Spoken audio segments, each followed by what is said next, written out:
Stephanie Dobson is back with us this week. Stephanie is a local lawyer and mediator here in Lloydminster with Henka Divorce Law and Mediation. Stephanie, we've been talking about all kinds of different aspects of divorce and separation here over the past few months. And today, that's exactly what we're going to do, is just kind of explain the difference. So can you tell me, first of all, what does separation mean?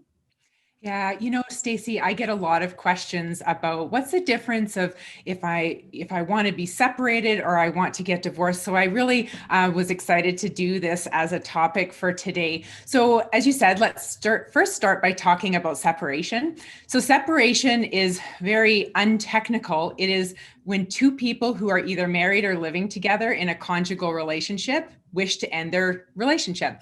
So there's nothing specific necessarily that needs to be done. There's no court application to be brought or any specific declaration to be made. Having said that, there's often things that need to be negotiated when people want to separate. So things like, and we've been talking about this over the last number of weeks, but dividing up assets and debts, or parenting related issues, or finances like child support and spousal support.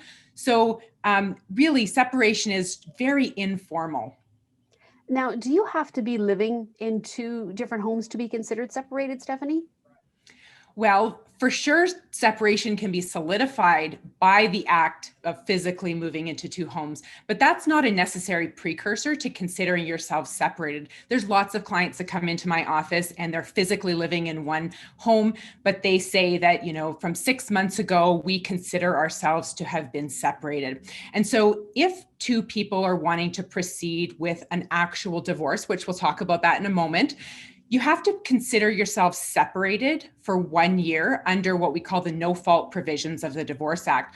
So in order to prove that, there's a long list of factors, and I'll just name a few just to give our viewers some examples. So for example, separating out your bedroom, whether you socialize or don't socialize together as a couple, whether you're open with your family, friends, even your children about your marital status, parenting separately, and even sexual relations or the absence of sexual relations is a factor in considering whether you're separated or not. So we don't necessarily just look at one factor. It's a whole host of factors that put together, we can consider whether you're together or separated even under one roof. Well, let's talk about the divorce part now then, Stephanie. So how is that distinguished from separation? So divorce, I call it the big D divorce. So that is the legal act of no longer being wed spouses, so married spouses. So there's 3 steps. I'll break it down. Of course, it's very complex, but I'll break it down for our viewers today into 3 basic steps to finalizing that act of no longer being legally spouses. So the first step is opening up that court file. So that's filing your initial claim to tell the court, please open a file for me. We want to get divorced, or I want to be divorced.